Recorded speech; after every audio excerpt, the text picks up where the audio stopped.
For our APTT night, we will all be teaching our parents the skill of retelling so that they can help their child at home. First of all, you have 2 retelling hands inside of the APTT folder for each child. Those, of course, will go home with the parents, but you will use those to model how to retell. And you also have 2 passages that are in the folder. One is a nonfiction and one is a fiction. So, first of all, when you begin to talk with your parents about the skill, you're going to also, I just want to put this little tidbit in there as well, you will be relying on your partner teacher. So your partner teacher and you will be in this together. I wanted to get that, just make that a little bit more well known that you're going to depend on each other. This is our first one and it's going to be fine. Depend on each other. So, your retelling strategy is what you're going to be talking about with your parents. So, what you will do when you begin to talk about the skill, simply introduce what the skill is. Retelling is telling a story again, telling the most important parts of the story.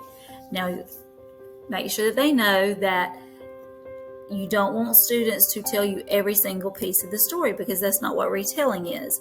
Retelling is just telling the most important parts of that story from the beginning to the end.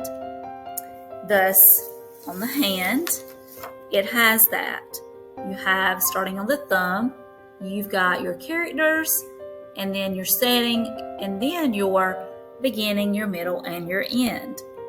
So, and also on there are a few images that will also help parents as well. This just kind of will help this stick in their minds. So, on the thumb, who is the story about? That's where they start. Then what was the setting? And then what happens in the beginning, what happens in the middle, what happens at the end. Those will cover your main points of the story. Why do we want students to retell? We want them to be able to retell so that we know that they are comprehending what they read. If they're not comprehending what they read, they're not going to be able to retell. And of course, that goes back to that oral reading fluency. So we want them to be able to practice this at home with their kids. So with the first one, I would start with the narrative or the fiction story. Okay, you have a story called Out West. In this story, Out West, you do have a main character named Eliza. I'm going to quickly read through this story and then model how you would do this with your parents. Eliza stared out of the back of the covered wagon. Fields of grass stretched for miles and miles behind them. Eliza thought she had felt every single bump of the wagon along the way. Riding in the back of the wagon was definitely not comfortable. She and her sister Martha were squeezed in among all the family's belongings. Wooden chests held clothes and blankets. Crates held her mother's iron pots and pans. A barrel held bread and dried meat for the long journey. Eliza sighed. She had been happy at their home in Ohio, but her father was eager to settle out west. There was rich farmland for the taking out there. He dreamed of a cabin and fields of corn. But Eliza missed her little house in Ohio. She missed her friends. She knew life on a farm was hard work. Would there even be a school out there? Her father didn't seem to care about these things. The Civil War is over, he said. It's time for a fresh start for all of us. So they had packed up their belongings and joined the next wagon train out west. Eliza was relieved when the wagon came to a stop. The wagons and the train formed a circle. It was time to get out, stretch, and cook the evening meal. The men had killed some wild pheasants the day before, so dinner would be tasty at least. Eliza hopped out of the wagon. They were in the middle of a prairie. colorful flowers grew among the tall grasses. They made Eliza smile. She still wasn't happy about the move out west, but at least the flowers were pretty. So after reading the story with my parents, I would model. Okay, who is it about? And sometimes it might be a what, like who or what is the story about if it's a fictional narrative story. So who is it about? It was about Eliza. Where was the setting? The setting was in a field going across the prairie. Okay, now what happened with Eliza and why was she going across that prairie? She was in a wagon. Why was her family going across the prairie? All right, her family was going in a wagon across the prairie because her father wanted to move out west. Okay, what happened in the middle? Eliza was seeing certain things and wondering certain things about why they were going out west and what would she have a school out there? At the end, what happened at the end of the story? At the end of the story, I remember that she got out of the wagon and realized that there were flowers in the field, and she thought, oh, well, the flowers are pretty, even though I'm not sure about where we're going, exactly where we're headed. So this is just a short little summary or a retell of the story. So I would model this just like this with the parents, short, simple, to the point. Okay, next you would talk to them about the nonfiction hand. The nonfiction retelling hand, it looks just a little different than your fiction hand. Your fiction hand is probably a little easier for kids, but the more we work on the nonfiction hand as well, it's going to get easier for them. So with the nonfiction hand, you'll just kind of go back through the steps with your parents, just like you do on the fiction. Do the same thing with the nonfiction. With the nonfiction, you have the thumb is the topic. Okay, so the topic that's usually your word or phrase that your passage or your story is about. And with that nonfiction hand, you do want to make sure that your parents are aware what nonfiction is. And I probably should have stated that from the very beginning. Just, probably need to reiterate what fiction is and what nonfiction is. Nonfiction are true stories. Fiction are not true stories. So let me start one more time on the nonfiction hand. Start with the topic. So after the student reads a passage, ask your child, like you're the parents, ask your child, what is the topic? What was it about? And then, well, what do you think the main idea was? That main idea, and that's right here in the center. We know main idea. Teachers, we know that that's usually a little harder concept for them to grasp. Your topic is a word or phrase, but then that word or phrase goes with the main idea. So the most important part or the most important point of the text, it's going to be a complete sentence. So that's what your main idea would be. Then they would give 3 different facts from the passage. Now, on a cadence, we do not let them look back at the passage.